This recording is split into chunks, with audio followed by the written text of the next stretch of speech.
Hello students, hi everyone. चलिए बच्चों, अगले टॉपिक को डिस्कस करते हैं। आज बातचीत करते हैं हम साइक्लोट्रॉन के बारे में। हम इसमें बेटा बातचीत करेंगे साइक्लोट्रॉन होता क्यों है, कौन से प्रिंसिपल पे ये काम करता है, कैसे हम इसको बनाते हैं और इसकी वर्किंग क्या है। फिर इसके बाद इसके एप्लीकेशंस, न्यूमेरिकल कॉन्सेप्ट, जो भी सारा कुछ है वो पूरा A to Z हम डिस्कशन करने वाले हैं। अब देखिए, सबसे पहले साइक्लोट्रॉन होता क्या है, क्या काम आता है, इस बात को हम समझते हैं। तो सीधी सी बात है, cyclotron that is a device which is used to accelerate charge particle. अगर मैं एक सिंगल स्टेटमेंट में बोलूं, it is the device which is used to accelerate charge particles. ये इसका मेजर काम है।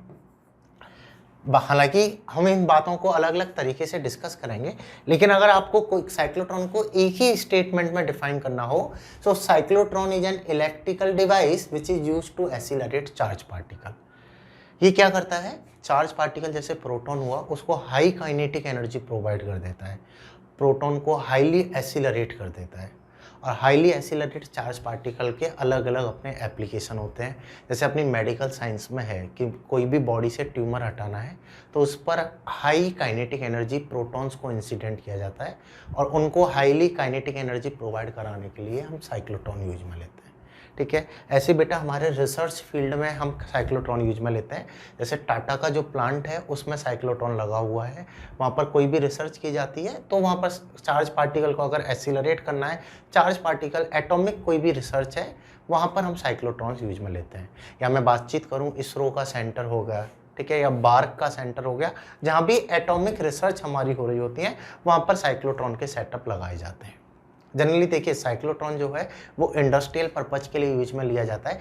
कोई पर्सनल पर्पज के लिए कभी भी साइक्लोट्रॉन नहीं खरीदते। ठीक है, ऐसा नहीं है कि एक तरह से थर्मोमीटर जैसा नहीं होता कि थर्मोमीटर ले आए और टेम्परेचर मेजर कर लिया, इतना आसान नहीं है। साइक्लोट्रॉन जो होते हैं $1 मिलियन में आते हैं, काफ़ी बड़ा इनका सेटअप होता है। हालांकि अब तो छोटे छोटे साइक्लोट्रॉन भी आने लगे हैं, लेकिन जो मेन साइक्लोट्रॉन है वो $1 मिलियन में आते हैं, इसलिए इनको इंडस्ट्रियल पर्पज में ही यूज में लिया जाता है।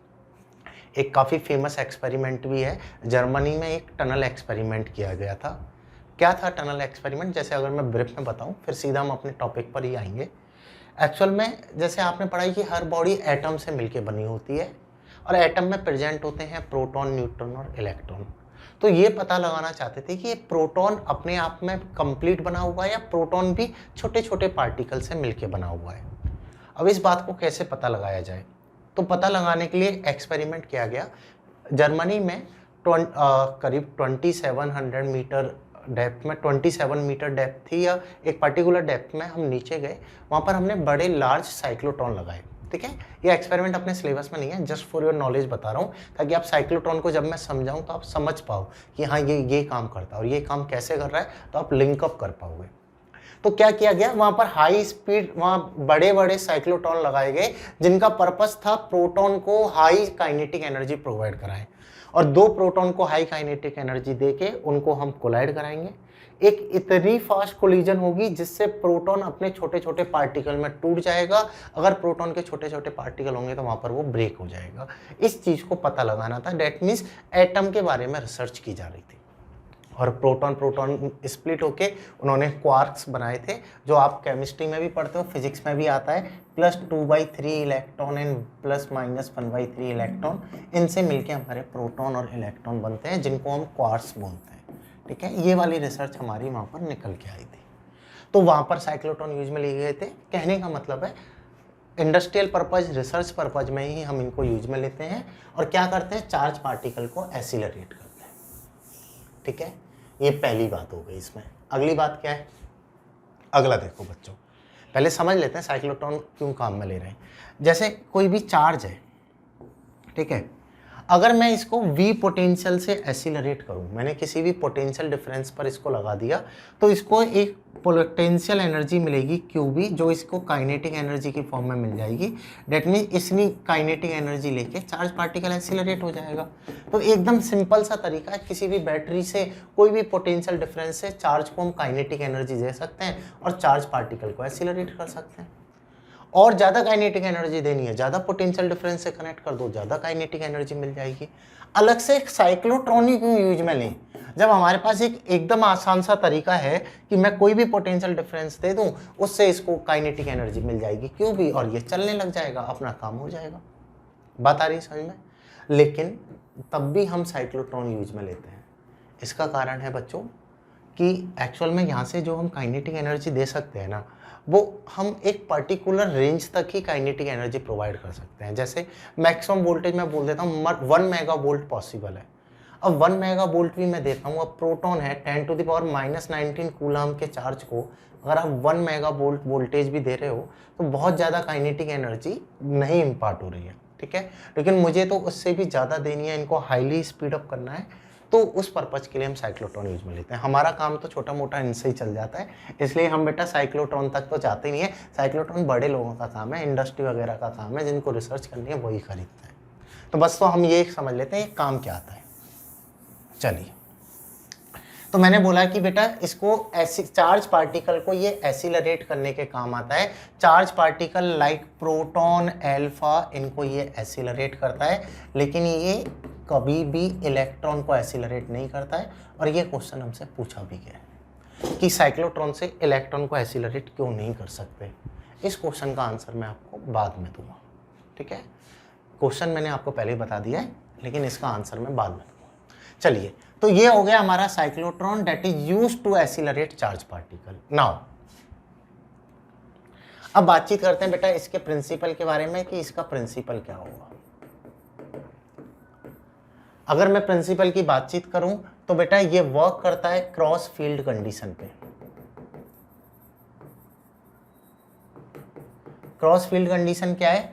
आपको मैंने मैग्नेटिक इफेक्ट ऑफ करंट में बताया है कि इलेक्ट्रिक फील्ड चार्ज पार्टिकल पे इलेक्ट्रोस्टैटिक फोर्स लगाएगा, मैग्नेटिक फील्ड मैग्नेटिक फोर्स लगाएगा, अल्टीमेटली चार्ज पार्टिकल पे electrostatic force and magnetic force apply होगा, ठीक है।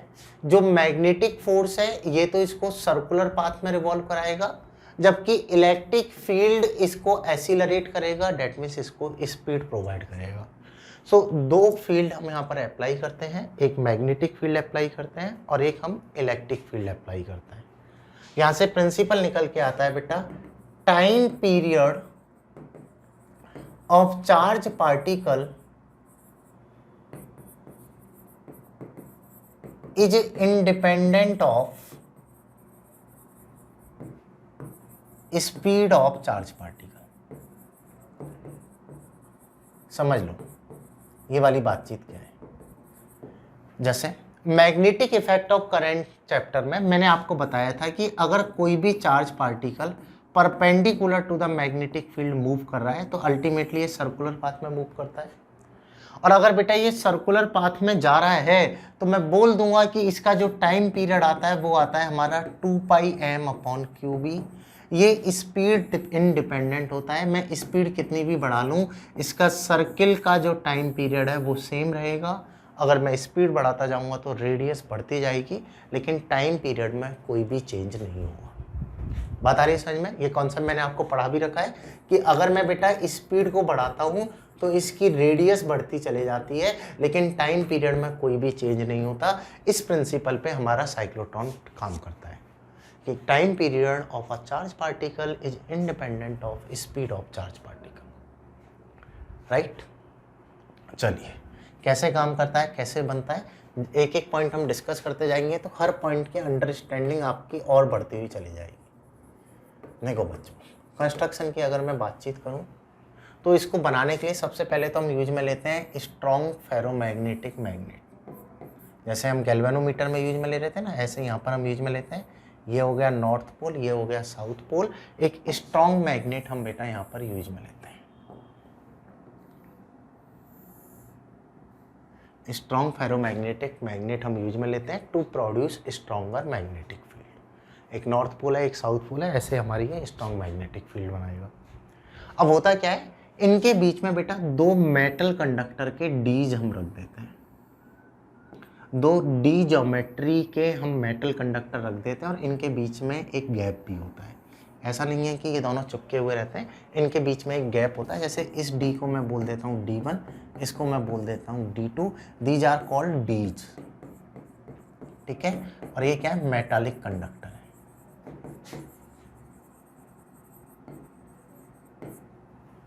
करेक्ट, ठीक है। ये जो डीज हैं इनको बेटा हम एक इलेक्ट्रिकल ऑसिलेटर से कनेक्ट करते हैं। क्यों करने वाले हैं, सारी बातचीत करेंगे, अभी कंस्ट्रक्शन समझ लो। इसको हम किससे कनेक्ट कर देते हैं बेटा, इलेक्ट्रिकल ऑसिलेटर से, राइट। और ये जो पूरा सेटअप है बेटा, ये एक एंक्लोज रहता है, जिसको हम बेटा इसमें कोई भी चार्ज पार्टिकल को डालते हैं। चार्ज पार्टिकल को ये जो डीज हैं इनके बीच में डाला जाता है। यहाँ पर मैग्नेट्स के कारण प्रोड्यूस होता है मैग्नेटिक फील्ड, इलेक्ट्रिकल ऑसिलेटर के कारण प्रोड्यूस होता है इलेक्ट्रिक फील्ड। मतलब कि चार्ज पार्टिकल को मैग्नेटिक फील्ड और इलेक्ट्रिक फील्ड में रखा जाता है। यहाँ चार्ज पार्टिकल को एक्सीलरेट करा के किसी भी एक पर्टिकुलर टारगेट से बाहर निकाल देते हैं, ठीक है। इस सेटअप में जैसे चार्ज पार्टिकल हमारा एक्सीलरेट हो गया, फाइनली उसको हम बाहर निकाल देते हैं। तो ये इसका बेसिक एक कंस्ट्रक्शन डायग्राम होता है। यहाँ पर स्ट्रॉन्ग मैग्नेट्स हम यूज में ले रहे हैं, फेरोमैग्नेटिक मैग्नेट्स हैं। मेटालिक कंडक्टर क्यों यूज में ले रहे हैं, ताकि सारा मैग्नेटिक फील्ड इनमें ही आए, ठीक है। और इनको हम कनेक्ट किससे करते हैं, इलेक्ट्रिकल ऑसिलेटर से। हॉलो मेटालिक कंडक्टर हम इनको यूज में लेते हैं। और चार्ज को इनके बीच में जो डीज के बीच में गैप होता है उसमें डालते हैं। मैग्नेट के कारण आता है मैग्नेटिक फील्ड, इलेक्ट्रिकल ऑसिलेटर के कारण आता है इलेक्ट्रिक फील्ड। ये इसका कंस्ट्रक्शन है, करेक्ट। यहाँ तक बात आ रही है समझ में। अब मैं वर्किंग बताऊंगा तो वर्किंग से अब आपको क्लियर होने लगेगा कैसे ये काम करता है, क्यों मैंने ऐसा सेटअप यूज में लिया, क्यों मैंने इसका ये वाला प्रिंसिपल बोला कि भाई इसका जो टाइम पीरियड है वो इंडिपेंडेंट होता है स्पीड के। इस वाली बात को हमने क्यों बोला, ये सारी चीज़ें आपको फिर समझ में आने लगेंगी। एक एक बात को हम समझने का ट्राई करेंगे इस पूरे सेटअप के साथ। चलिए, तो ऐसा है कॉन्सेप्ट है, क्या है, क्या इसका सेटअप है। चलिए बच्चों, इस बात को हम समझते हैं। अगर मैं यहाँ पर बातचीत करूँ, ये नॉर्थ पोल साउथ पोल के कारण मैग्नेटिक फील्ड आया, कोई भी चार्ज को मैंने यहाँ पे रख दिया। ये इलेक्ट्रिकल ऑसिलेटर है। इलेक्ट्रिकल ऑसिलेटर होता क्या है, अगर मैं इसके बारे में आपको थोड़ी बहुत इंफॉर्मेशन दूँ।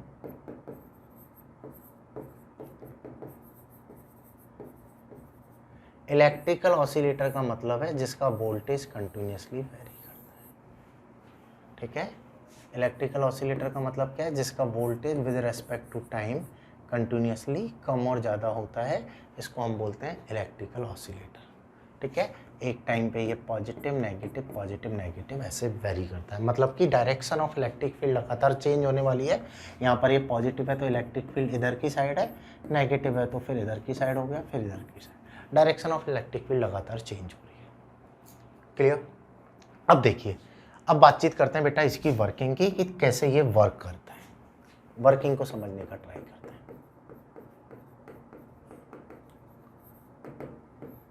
चलिए, कैसे ये वर्क करने वाला है, इसकी फाइनली वर्किंग है क्या है। अगर बेटा मैं यहाँ पर बातचीत करूँ, एकदम आसान सा लॉजिक है। देखो, इस बात को भी आप समझने का ट्राई करो। जैसे यहाँ पर ये पॉजिटिव था, ये नेगेटिव था, ये प्लेट पॉजिटिव है, ये नेगेटिव है, दैट मीन्स इस पर इलेक्ट्रिक फील्ड पहले इधर की साइड लग रहा है, ठीक है। इस डायग्राम को अब मैं इधर बनाने वाला हूँ।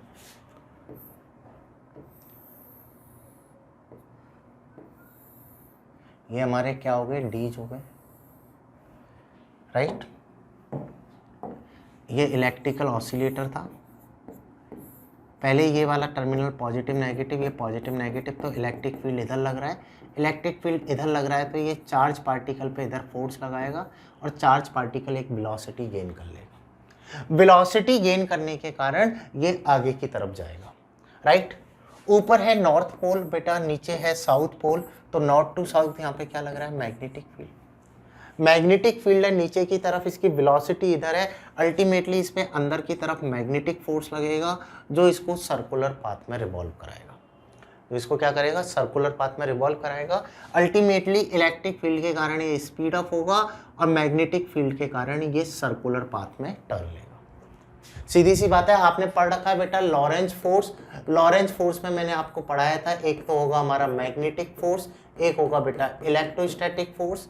इलेक्ट्रोस्टैटिक फोर्स तो इसको स्पीड अप करेगा और मैग्नेटिक फोर्स इसको सर्कुलर पाथ में मूव करा देगा, राइट।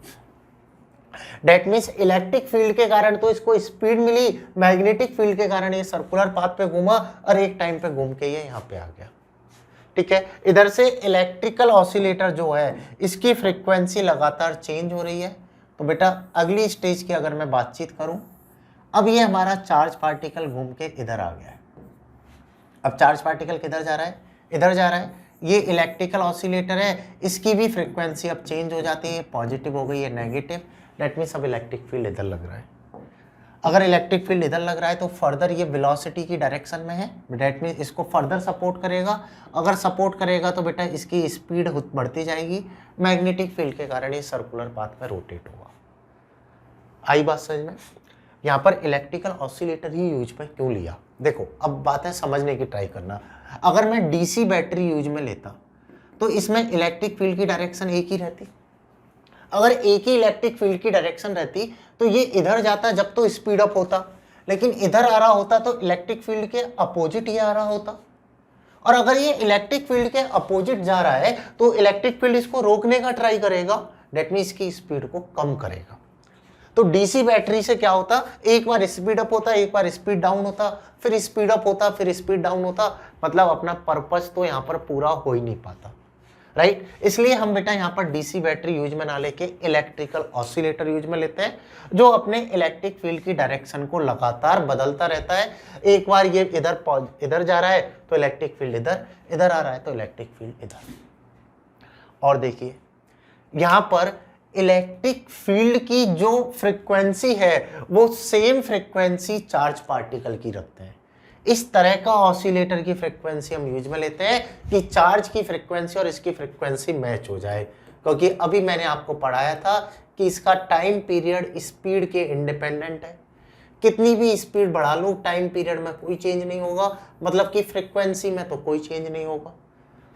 ऑसिलेटर की फ्रीक्वेंसी ऑलरेडी फिक्स है, बात आ रही है ना समझ में।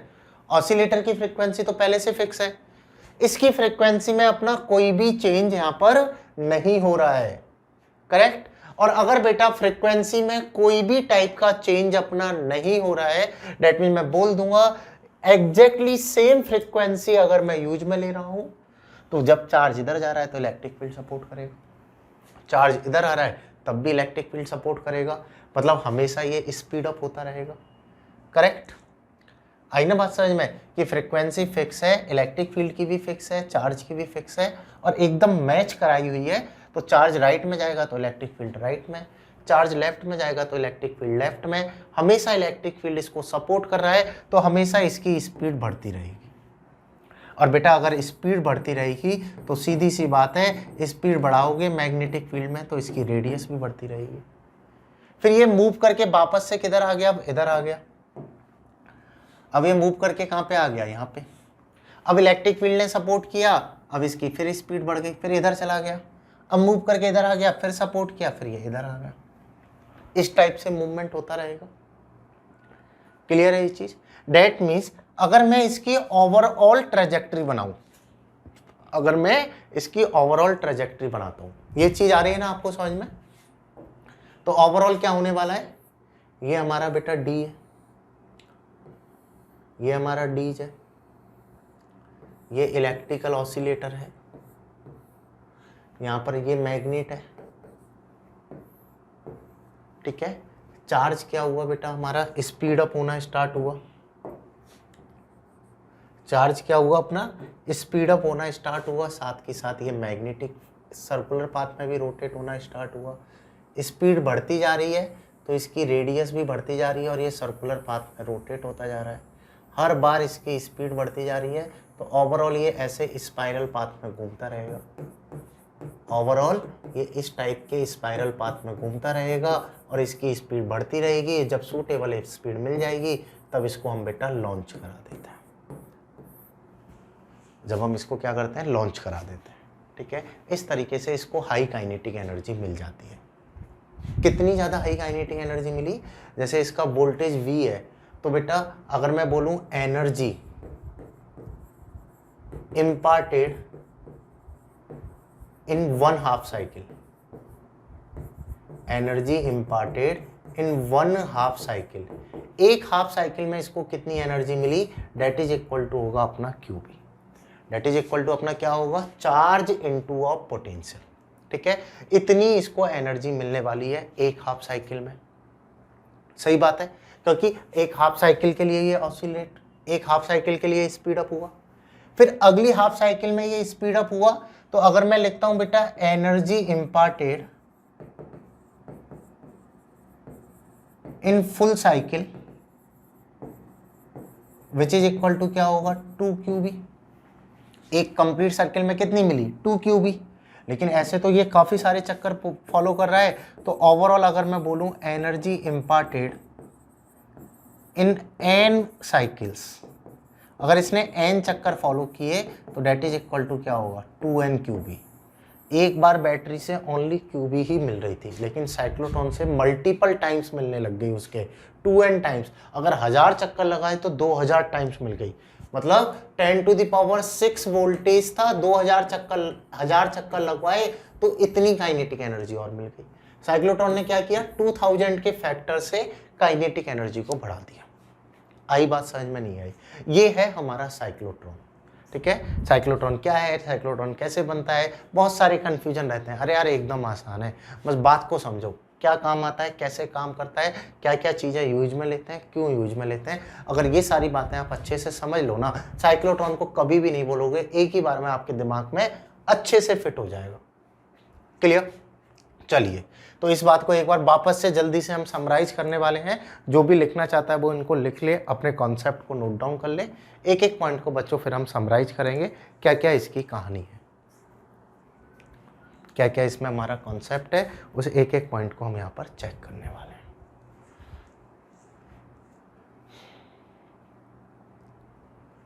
चलिए देखो बच्चों, मैंने क्या बोला आपको, cyclotron that is a device to use accelerate charge particle like proton alpha but not electron। Electron को क्यों नहीं करता है, बिकॉज इलेक्ट्रॉन काफ़ी लाइट मास पार्टिकल है, इलेक्ट्रॉन का मास काफ़ी कम होता है, तो ये स्पाइरल ना घूम के अपने रास्ते से भटक जाता है। ठीक है, रास्ते से भटक जाता है मतलब इधर उधर निकल जाता है, इधर उधर जो निकल जाता है, जो डिसिप्लिन में नहीं रहेगा, जो ट्रेजेक्ट्री फॉलो नहीं करेगा, उसका कोई काम नहीं है, उसका कोई मतलब नहीं है, इसलिए इलेक्ट्रॉन को यूज में नहीं लेते। तो इसका कि इसका काफ़ी कम मास, और आपने पढ़ रखा है इलेक्ट्रॉन का मास होता है 9.1 × 10⁻³ kg, 1857 टाइम्स कम होता है प्रोटॉन से। करेक्ट?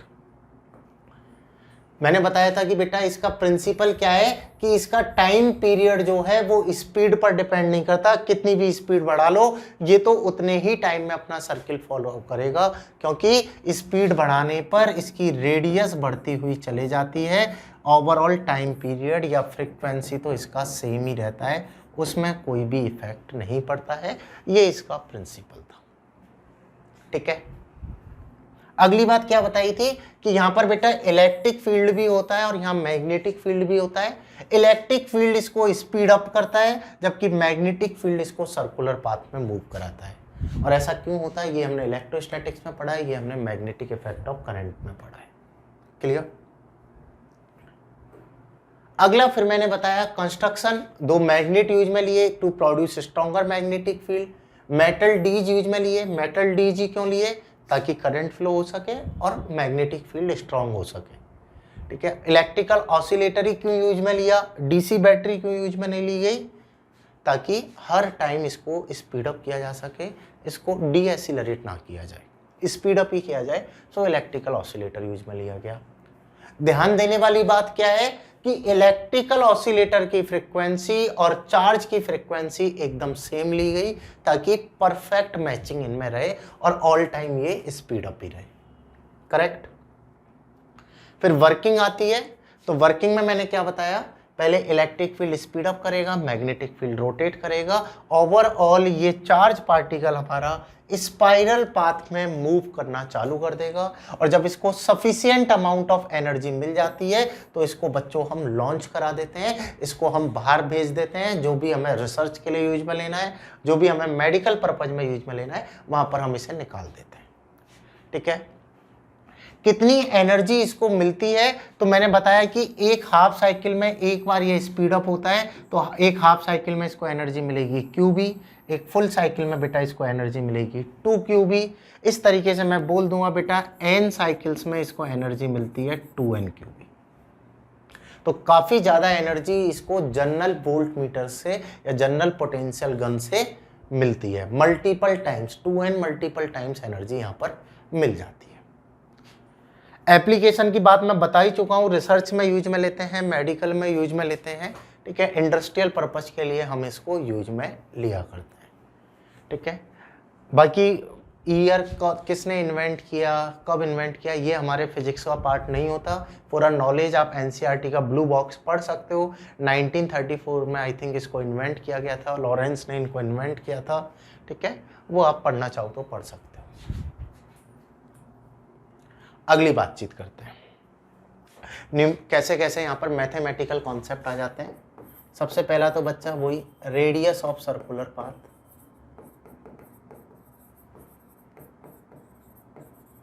देखो बच्चों, अगर मैं रेडियस की बातचीत करूं तो मैग्नेटिक फील्ड इसको क्या प्रोवाइड करा रहा है, magnetic force, centripetal force. That mean मैं बोल दूंगा मैग्नेटिक फोर्स है QBB, that is equal to होगा mv²/r। तो इसकी रेडियस हो जाएगी mv/QB। इसकी रेडियस कितनी हो जाएगी mv/QB। इतनी रेडियस के सर्कुलर पाथ में ये रोटेट होगा। ठीक है, ये तो आपने पढ़ ही रखा है। सेकंड, अगर मैं बेटा टाइम पीरियड की बातचीत करूं तो आपने पढ़ रखा है टाइम पीरियड होगा बेटा distance upon speed, that means 2πr/v। अगर मैं यहाँ पर वैल्यू डालूंगा 2π/v, रेडियस आएगा हमारा mv/QB। तो यहाँ से टाइम पीरियड हमारा बन जाएगा 2πm/QB। ये सारे पैरामीटर मैंने पहले भी निकलवाए हैं, movement, motion of charge particle in magnetic field, इस पर भी अपने ये सारी बातें निकाली हैं। तो time period of magnetic field that is equal to T equal to होगा 2πm/QB which is a reciprocal of frequency. ये दोनों बातें आ रही हैं आपको समझ में। ठीक है, अगर यहाँ पर रेडियस वगैरह आपसे पूछ ले तो मैग्नेटिक फील्ड के कारण ही ये सर्कुलर पाथ में रोटेट हुआ। अगला देखिए, जो यहाँ पर एक नई टर्म ऐड हो जाती है, kinetic energy of charge particle. जो आपसे पूछ सकता है kinetic energy of charge particle क्या होगी, इसको हम कैसे लिखने वाले हैं, इसको और समझ लेते हैं। काइनेटिक एनर्जी क्या होगी, तो देखो यार बच्चों, सीधी सी बात है। अगर मैं बातचीत करूँ यहाँ पर काइनेटिक एनर्जी की, डेट इज इक्वल टू होता है हमारा हाफ mv²। ठीक है, विच इज इक्वल टू, अभी मैंने आपको बताया अगर ये n साइकिल फॉलो कर रहा है, डेट इज इक्वल टू होगा 2nQB। Here n is a number of cycles, कितने चक्कर फॉलो किए हैं। ये हो गया बेटा चार्ज मैग्नीट्यूड और v हो गया potential difference of electrical oscillator. ठीक है, तो इस तरीके से हम निकाल सकते हैं इसकी काइनेटिक एनर्जी की वैल्यू क्या होगी। अगर इस पर न्यूमेरिकल आए, आपको बोले कि 100 चक्कर पूरे किए हैं, प्रोटॉन है और इतना इलेक्ट्रिकल ऑसिलेटर का पोटेंशियल है, तो बता दो भाई काइनेटिक एनर्जी क्या होगी। जस्ट आपको एक फॉर्मूला पुट कर देना, आप बड़ा आसानी से आंसर इसका निकाल सकते हो। आ रही बात समझ में। तो ये है बेटा काइनेटिक एनर्जी लिखने का तरीका। फाइनली काइनेटिक एनर्जी क्या होगी, और ये था हमारा बेटा साइक्लोट्रॉन का कंप्लीट कॉन्सेप्ट कि साइक्लोट्रॉन होता क्या है और कैसे न्यूमेरिकल हमारे यहाँ पर फ्रेम हो सकते हैं। स्टिल अगर आपकी साइक्लोट्रॉन से रिलेटेड कोई भी क्वेरी है, कोई भी कॉन्सेप्ट क्वेरी, कैलकुलेशन क्वेरी या न्यूमेरिकल क्वेरी या अदर कोई पर्सनल क्वेरी, आप साइक्लोट्रॉन के बारे में पढ़ते हो, जानना चाहते हो, कुछ भी आपको साइक्लोट्रॉन के बारे में पूछना है, तो आप अपने रेस्पेक्टिव टेलीग्राम ग्रुप पर पूछ सकते हो। अपनी क्वेरी पोस्ट करो, फोटो क्लिक करो, अपनी क्वेरी पोस्ट करो, आपके आंसर्स वहाँ पर मिल जाएंगे। Clear? So thank you for watching this video. Now we'll continue next topic in the next video. Thank you.